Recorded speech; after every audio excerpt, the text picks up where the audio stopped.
தூத்துக்குடியில மீனவர்களுக்கு அதிகபட்சமாக இடுப்பு மூட்டு மாற்று அறுவை சிகிச்சைகள் செய்யப்படுவதுடைய காரணத்தையும் வியாதியுடைய தன்மையும் அதில் உள்ள ஸ்டேஜஸ் அதோடைய ட்ரீட்மெண்ட்டை பற்றி லாஸ்ட் டைம் பேசினேன்.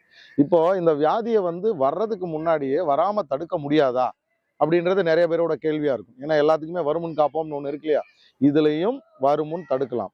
எப்படின்னு கேட்டிங்கன்னா, டீப் சீ டைவர்ஸ், அதாவது ஆழ் கடலுக்கு சென்று முத்தெடுக்கக்கூடியவர்கள், சிப்பி எடுக்கக்கூடியவர்கள் என்னன்னா, உள்ள ஆழத்துக்கு போகிறப்ப வேகமாக போகலாம்.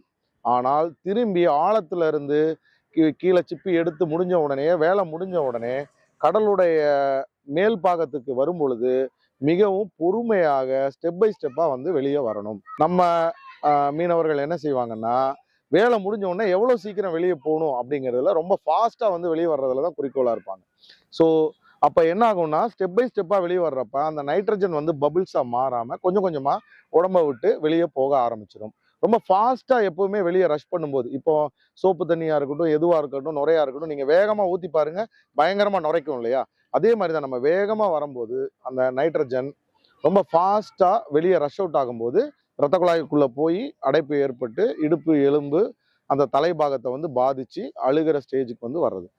முற்காலத்தில் ரொம்ப வேகமாக வருவாங்க உள்ளே போயிட்டு. ஏன்னு கேட்டிங்கன்னா, அன்றைக்கெல்லாம் ஆக்சிஜன் சிலிண்டர்ஸ் கிடையாது. நம்ம வெறும் நம்ம மூர்ச்சை அடக்கி தான் உள்ளே போய் இருந்துட்டு ஒரு குறிப்பிட்ட நேரம் 3 நிமிஷத்துலேருந்து 5 நிமிஷமோ அது அவங்களுக்கு தெரியும். அதுக்கு தகுந்த மாதிரி இருந்துட்டு வெளியே வரும்போது அவங்க எவ்வளோ வேகமாக வர முடியுமோ அப்படி வருவாங்க. ஆனால் இன்று அப்படி கிடையாது.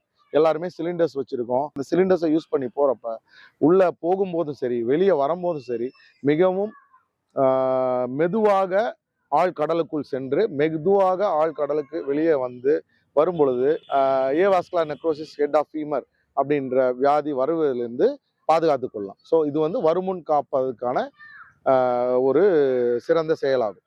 ஸோ இதை மீனவ நண்பர்கள்லாம் மனதில் வச்சு செஞ்சீங்கன்னா இந்த மாதிரியான பெரிய வியாதி, பெரிய ஆப்ரேஷன் இதெல்லாம் செய்யாமல் நம்மளை பாதுகாத்துக்கலாம். நன்றி.